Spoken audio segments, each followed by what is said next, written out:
Hello, I'm Amy Walter. This is the Washington Week Extra, where we pick up online where we left off on air. President Obama delivered an uplifting and optimistic farewell speech this week in Chicago.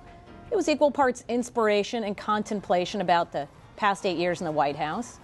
And he remained pretty cool and collected for most of the speech, but at the end he teared up when he talked about Michelle and his children. Julie, you've covered this White House. You also know that a good chunk of his speech, he was also somewhat sober about the problems facing the country going ahead, whether it's polarization, racial discord. Tell us a little bit about what he intended from this speech and what do you think it tells us about the role he's going to play as a former president? Well, I think he did intend it to be optimistic and to sort of have his trademark, hope in democracy and to be inspirational for people to not lose their sense of possibility, even as there is anxiety about what comes after him. I think he intended it to be a little bit of credit taking. He did cycle through some of the, great things that he thinks he did, pulling the economy out of a recession, the Cuba opening, the Iran deal, sort of what he considers to be his trademark achievements. But I do think there was much more of an edge to the speech than I expected, maybe even than some of his aides expected. When you read through the transcript, rather than after I watched it, I read it again, and there's a lot of, he's actually ticking off threats to democracy. And one of them is complacency, and one of them is racial division and political division. But he's really, it struck me how much of a warning it was to people that, one of his lines was, you can't just sit back and elect someone and then be outraged at what they do. And that really sounded like a critique of what has just transpired and a sort of an attempted wake-up call to people that, they really need to, if they want to see something different happen in this country, they have to be involved themselves. So what does that mean, though, do you all think, for what role he's going to play? That is exactly what occurred to me. He was one of our younger presidents, which means he is now one of our younger ex-presidents, which means he's got a lot of his life ahead of him. And a lot of those are the exact same issues in one form or another that he has promised to devote his post-presidency to as well. So he was both trying to sum up these 8 years, but also lay the predicate for what he's going to be involved in going forward. Well, there was also another thing that happened this week, as sort of a goodbye. On Thursday, the president surprised Vice President Joe Biden when he presented him with the Presidential Medal of Freedom. I am pleased to award our nation's highest civilian honor, the Presidential Medal of Freedom.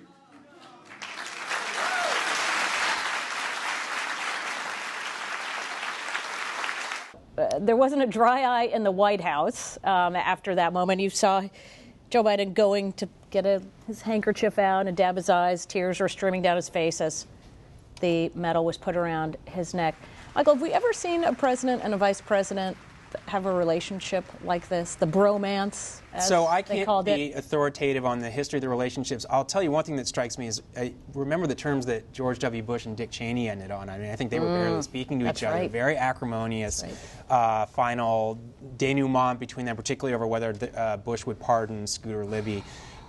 Clinton and Gore. Clinton and Gore, Right. That's right. In fact, I think That's had right. kind of a Reagan, shouting match. Reagan and Bush. Yeah, Reagan and Bush, yeah. So at least Not been the great. recent So there we go. president- So I think we answered your question. Thank you. This little history Yeah. class was good fun. But I'll tell you something that struck me about that scene that people haven't focused on, which is Biden's remarks about Obama after, when he takes the podium, he has the medal. And he goes on a little riff about, I've watched this man under pressure, I've watched this man tested.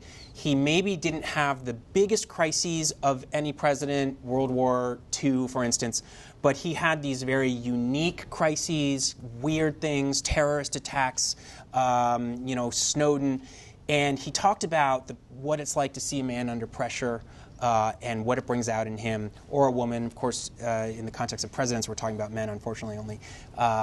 And it just made me think about Donald Trump in those moments, under extreme pressure, and what will it reveal? And So you think he was saying that purposely? So, I don't know, but that's all I could think about, was imagining a different person standing there listening to that speech, and what will those moments bring out in Donald Trump in these wild, weird times with terrorism and foreign governments interfering in our elections and technology in a way we don't understand. And honestly, that's what I took away from that sequence more than anything. Well, and we know that Donald Trump likes Mike Pence. He tells him all the time how happy he is to be there.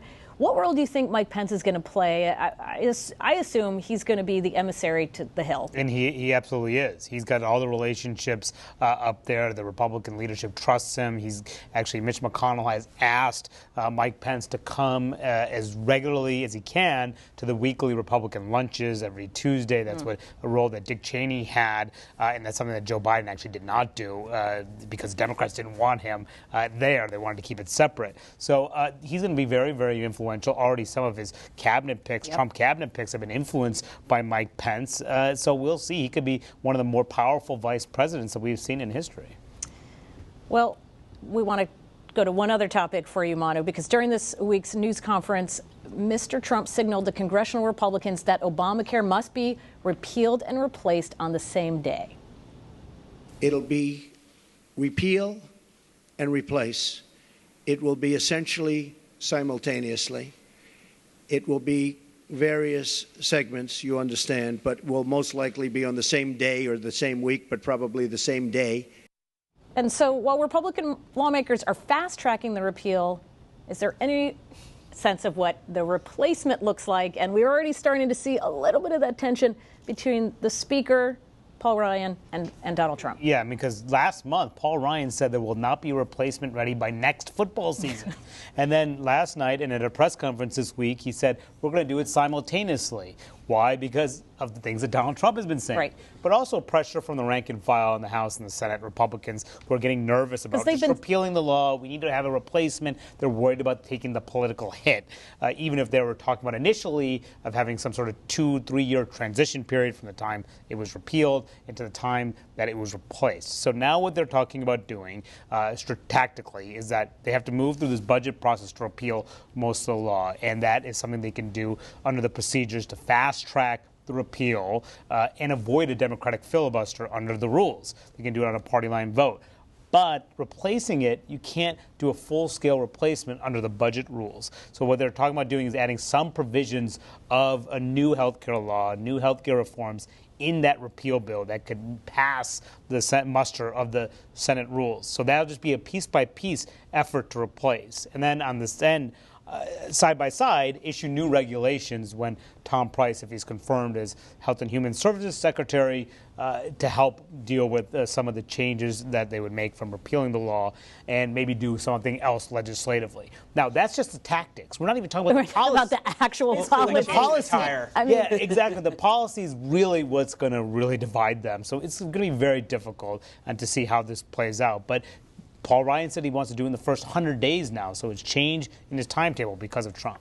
Well, and I mean, we don't know the policy. We also we haven't even mentioned the politics of that. I mean, one thing that Donald Trump has continued to do, even as he is not talked about or addressed any of the specifics of what replace would look like, he has said that he will go and campaign in the districts of the Democrats who are up for re-election in 2018 if they oppose it. So it's like we don't even have the bill yet. We're already talking about campaigning against Democrats for killing it, which kind of gives you a preview of what we're going to see here. It's going to be repeal, do a little maybe replacement thing if we can figure out what it is. When they go to do the bigger bill, I mean, you can imagine a huge partisan clash on that, and then it's going to be... Or counterintuitively, under that kind of pressure, it may be that the only way they can do it is to come up with something that is bipartisan and that is perhaps a little bit less of a departure from the Affordable Care Act. Mm-hmm. Well, that's what some Republicans fear, passing an Obamacare light after going through this entire exercise. So that's one aspect of it, too. The conservative wing would not be happy with that. So we'll be talking about this basically for the next foreseeable future, right? Yes. This isn't going away anytime soon. All right, that's it for this edition of Washington Week Extra. While you're online, read about the Hollywood celebrities who have chosen to take on real-life roles as political activists. Plus, test your knowledge of current events on the Washington Weekly News Quiz. I'm Amy Walter. See you next time.